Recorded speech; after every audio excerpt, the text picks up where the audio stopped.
Who's down for looking at some pretty pictures?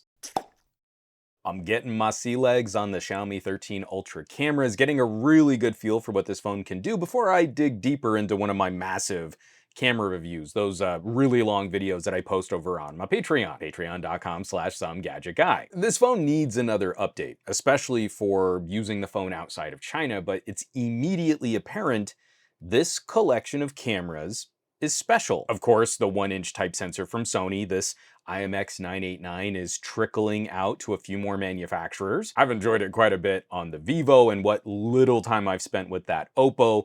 All three phones are awesome. But beyond one ultra camera spec, what's been exciting is seeing each company approach photography from a significantly different philosophy. And there, I think these camera company partnerships are influencing how these phone cameras function. We've got Zeiss and Hasselblad and Leica. We can take similar hardware and end up with radically different approaches to mobile photos. Tech reviewing boiled down to an almost illiterately stupid idea of average consumers has kind of killed the nuance and the fun of what different options can bring to the table. More so because we hinge so much of the review process on trying to create a single number score. While only using the camera in full auto HDR, we rarely get to see how an ultra-priced phone really can outperform a competent mid-ranger. When you shoot for $300 and $400 phones, all of your photos kind of look like they were shot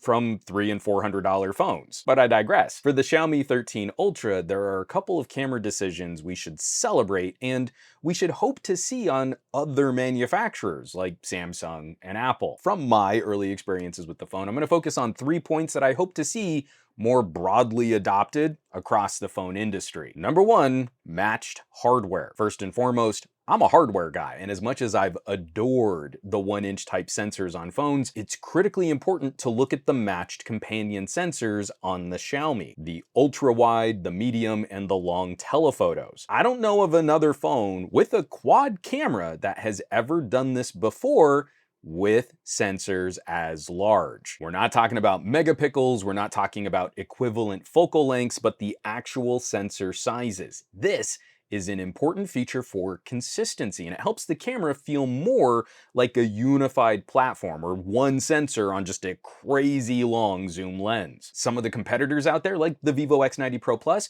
uses great sensors across the quad setup, but each companion is a different sensor. The Oppo's triple camera setup, the telephoto will probably beat the medium telephoto Xiaomi in low light, but the Xiaomi has a whole other focal length it can use. Photography is never one thing. It's always a balance of pros and cons. But in terms of photography hardware, this is where a company like Samsung seems to be slipping. The main camera on the Xiaomi is larger. The ultra-wides between this and a Note 23 are comparable, but then we get to the telephotos, and the Samsung telephotos are a lot smaller. Also, I've always just found it strange that Samsung works so hard to upscale those images. They're 10 megapixel sensors, but they put out 12 megapixel stills, and they have to upscale to create 4K video. They don't really have enough resolution to really shoot 4K video. It's kind of fake. And the Xiaomi's matched hardware comes with another benefit looking at the software and processing. Matched software features.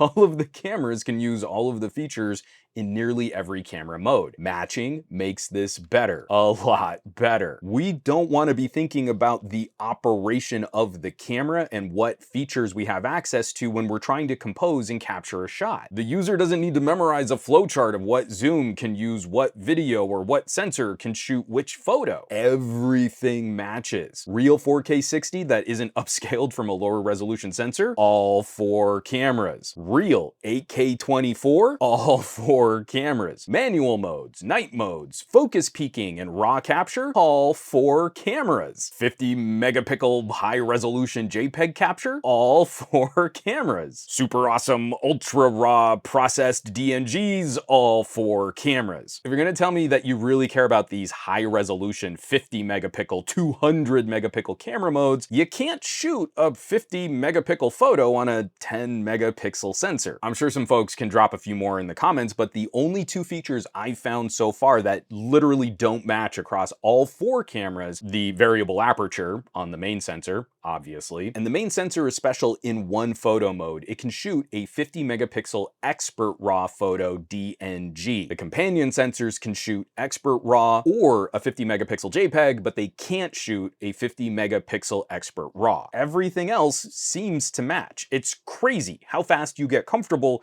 just switching focal lengths and using all those features the same way on any sensor. And it's more than a little frustrating going to another phone where those tools aren't consistently available across all the rear cameras. And lastly, point number 3, of course, we've got to highlight the variable aperture. It's just a fantastic option on a phone like this. Always get some Samsung fans in here who need to point out that the Galaxy did it first, but of course they always seem to forget that Nokia did it 8 years before Samsung did. We're not excited about this feature because it's the first ever. We're excited because it's the first to do it on a sensor this large. The Sony Xperia Pro I got us close, and that is still a phenomenal camera platform. That sensor wasn't used to its full dimensions. And calling back to my grumbling at the top of this video, you can immediately tell the techies that really don't know as much about photography as they claim to know. Especially when they say things like, it doesn't look that much different, this is all just hype. Because yeah,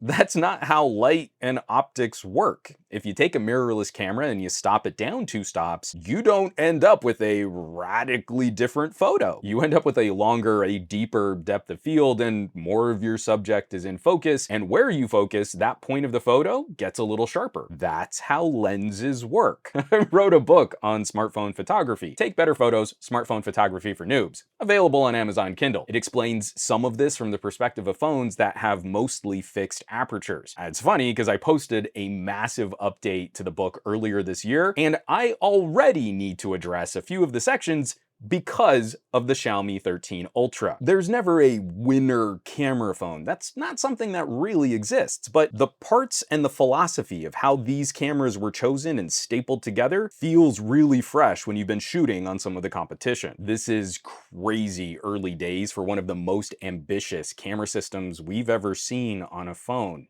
Maybe ever. I think it's ruthlessly disingenuous to act like a couple of days of use on the earliest public software build is sufficient to declare any kind of conclusive opinion on the phone. I've shot about 50 gigabytes of photo and video samples on it so far, and I've already used it on 3 or 4 other videos for this channel. And I think I'm starting to feel familiar with how it shoots, how responsive the shutter is, how the different modes really operate out in the field, how it handles light and color processing in different situations, and where some of the weak spots might be. It's a well-rounded and robust content creation machine.